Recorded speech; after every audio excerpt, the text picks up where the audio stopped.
La Concesión Internacional de Shanghái, la serie de historia de China desde el sur. La ciudad de Shanghái tiene un encanto muy particular en su amalgama de tradición china, edificación europea de su periodo de dominio extranjero y rascacielos recientes producto de su pujanza económica. Conocer su historia no hace más que aumentar su interés y nos muestra las luchas y sacrificios que llevaron a su situación actual. Por nuestra parte, creemos que para entender nuestro tiempo es fundamental conocer la historia del colonialismo y los procesos de descolonización. En el caso de China, es una parte fundamental de su historia reciente. China nunca fue una colonia, aunque europeos y estadounidenses lo intentaron con ahínco. Como consecuencia de las ventajas conseguidas en los tratados desiguales al finalizar la Primera Guerra del Opio, se obligó a China a la apertura de puertos para comercio internacional, entre ellos Shanghái. La importancia del puerto creció pronto y atrajo la presencia de empresas extranjeras a la ciudad. Los dirigentes y empleados jerárquicos de estas empresas tenían un alto nivel de vida y buscaron replicar los estándares de la clase alta europea. Así, en 1843 se fundó la Concesión Británica, seguida al año siguiente por la estadounidense y por la francesa en 1848. Eran sectores de la ciudad donde se agrupaban y negociaban privilegios. Nunca está de más recordar que es una guerra en la que Inglaterra defendía a los traficantes de una sustancia que era ilegal en su propio país. En 1863 se estableció la Concesión Internacional de Shanghái al unificarse los sectores estadounidense y británico de la ciudad.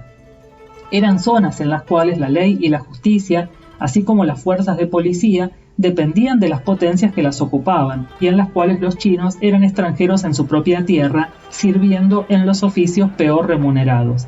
No tenían permitido, por ejemplo, entrar en los jardines y estaban sujetos a la autoridad municipal de ocupación. Se suele describir la situación de la Concesión Internacional como el establecimiento de un régimen semicolonial. Algunos historiadores británicos se valen del término imperio informal para referirse a esta situación de dominio imperial no reconocido como tal.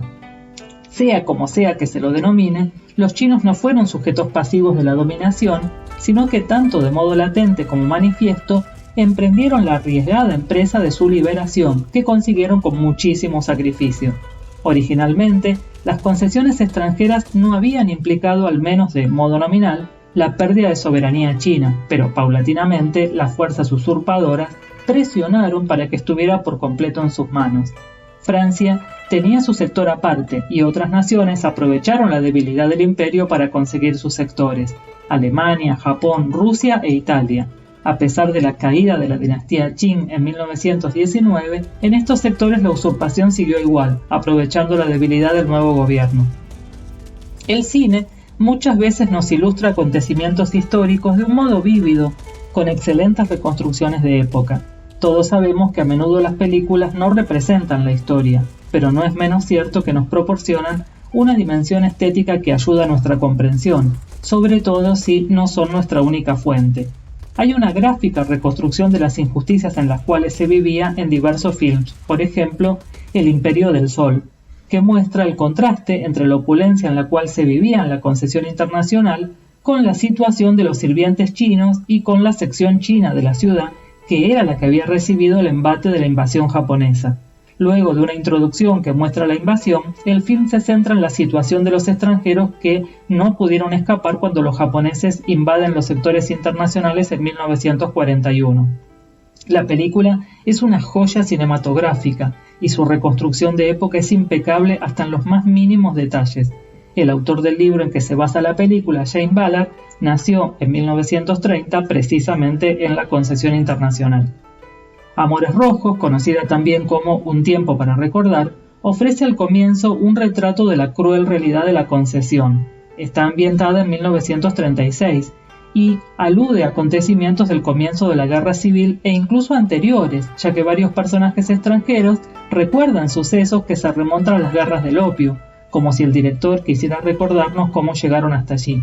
La película nos muestra el sacrificio de los luchadores incansables que dieron su vida durante años para que, en algún momento, China no estuviera sujeta a ningún tipo de dominio extranjero.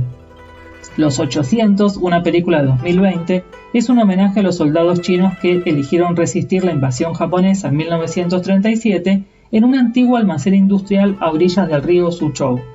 Desde la otra orilla del río, los que están disfrutando de la vida nocturna de la ciudad contemplan, impotentes o indiferentes, la paulatina masacre y la resistencia heroica de los combatientes. La impresión de las dos orillas es la de dos mundos diferentes, uno luchando por su patria y el otro disfrutando del lujo de un territorio usurpado.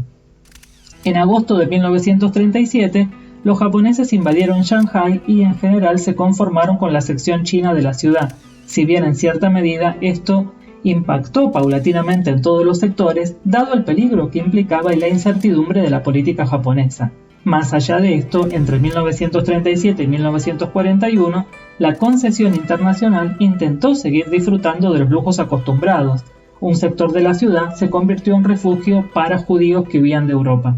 Luego del ataque a Pearl Harbor el 7 de diciembre de 1941, los japoneses se apropiaron de todos los sectores internacionales de la ciudad, incluida la concesión internacional. La ocupación fue atroz, tanto para los chinos como para los extranjeros que no consiguieron escapar a tiempo. Los habitantes del barrio judío fueron desplazados a un gueto donde vivieron hacinados.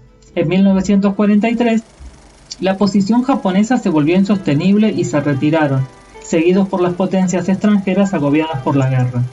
Para 1945 ya no existían prácticamente territorios usurpados en la ciudad y, en 1946, se firmó el acuerdo para la devolución de la concesión francesa.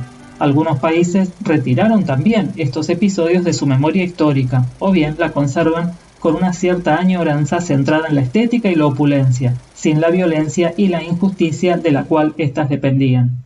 Actualmente, podemos disfrutar de las huellas que la historia dejó en la ciudad y emocionarnos de ver los edificios de estilo europeo con la orgullosa bandera roja con sus 5 estrellas ondeando sobre ellos. Si quieren aprender más sobre esta etapa u otras de la historia de China, los esperamos en China desde el Sur.